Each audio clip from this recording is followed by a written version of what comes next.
Thank you. అందరికీ నమస్కారం. వచ్చిన మీడియా మిత్రులందరికీ ఈరోజు ఆసిఫాబాద్ జిల్లాలో తెలంగాణ రాజ్యాధికార పార్టీ రాష్ట్ర కార్యదర్శి ఈరోజు ఇక్కడికి రావడం జరిగింది.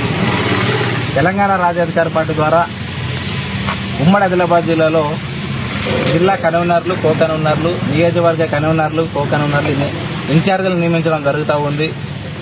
ముఖ్యంగా ఈరోజు ఈ జిల్లాకు మరియు మంచిర్యాల జిల్లాకు రావడం జరిగింది. అయితే తెలంగాణ రాజ్యాధికార పార్టీ ద్వారా ప్రతి గడప గడపకు తెలంగాణ రాజ్యాధికార పార్టీ వెళ్లాలనే ముఖ్య ఉద్దేశంతో కమిటీలు వేయడం జరుగుతూ ఉంది. ఈ కమిటీలో నియమిస్తున్న వారిని నియమించబడే వారిని మేము ఒకటే విజ్ఞప్తి చేస్తూ ఉన్నాము. వారికి తెలంగాణ రాజ్యాధికార పార్టీని ప్రతి గడపకు, ప్రతి ఇంటికి, ప్రతి ఒక్క దగ్గరికి చేర్చే బాధ్యత వాళ్ళపైన ఉంచుతున్నాము.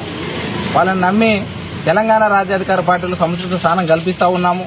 ప్రతి ఒక్కరూ తెలంగాణ రాష్ట్రంలో ఉన్నటువంటి ప్రజలు తెలంగాణ రాజ్యాధికార పార్టీని ఆశీర్వదించాలని కూడా మేము కోరుతా ఉన్నాము. అదేవిధంగా ఎన్నో సంవత్సరాలుగా అణగారిన వర్గాల ప్రజలు రాజ్యాధికారానికి దూరంగా ఉంటూ తమ హక్కులను కోల్పోతూ ఈనాటికి కూడా రాజ్యాధికారం చేపట్టకపోవడం చాలా దుర్మార్గంగా భావిస్తూ ఉన్నాం. కాబట్టి అణగారిన వర్గాల కోసం, బహుజన వర్గాల కోసం పుట్టుకొచ్చింది